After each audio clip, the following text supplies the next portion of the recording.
blog Esgarrinxades Utòpiques. Avui parlarem de Boulder, de la Eva Baltasar, publicat per Club Editor. Segurament algú ja us sona l'Eva Baltasar perquè fa uns anys va publicar per Magel una novel·la que va tenir un èxit, diria, esclatant, perquè va tenir una quantitat de vendes impressionant, s'ha traduït a mitja dotzena de llengües. Crec que és una de les novel·les que va causar més sensació en els últims anys a la literatura catalana. Aquella novel·la, però, era una trilogia, en realitat, i aquesta és la segona part de la trilogia. En aquest cas, la Eva Baltasar torna a parlar d'una dona que treballa en un buc mercant, fa de cuinera, volta per tot el món, recala en diferents ports on coneix dones amb qui s'embolica, fins que acaba coneixent a una noia, la Samsa, que la reté. La reté perquè sent una cosa diferent per ella i per tant s'ajunta amb ella, van a viure a Islàndia i a partir d'aquí comencen una relació, diguéssim que més estable, més seriosa.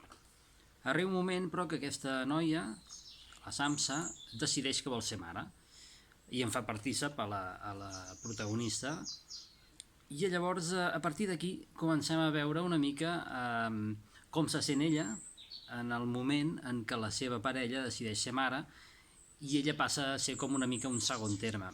És una cosa que a mi em sona una mica també, perquè al final tots els que hem tingut fills una miqueta ens passa, no? Que passa davant, no, l'interès aquest pels fills i per ser mare de la persona que té la criatura. Al final també és natural perquè és una cosa molt important per la vida de les persones i que genera molts canvis, però en aquest cas ho veiem a través de la visió d'una persona que a més no pot participar activament en la maternitat, perquè al final són dues dones i per tant han de fer una in vitro, i ella es queda com molt relegada d'aquesta maternitat. Evidentment la seva vida canvia, està estable durant uns anys en una casa que li cau a sobre.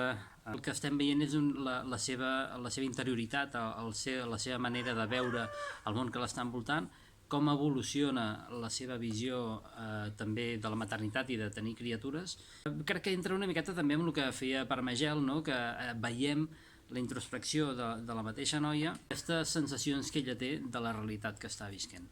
La Eva Baltasar és poeta, jo crec que això es nota en la seva manera d'escriure i la manera d'escriure també els sentiments d'aquesta noia.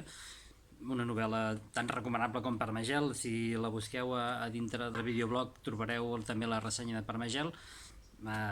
Us convido que la recupereu i que veieu quines diferències hi pot haver amb aquesta segona part de la trilogia.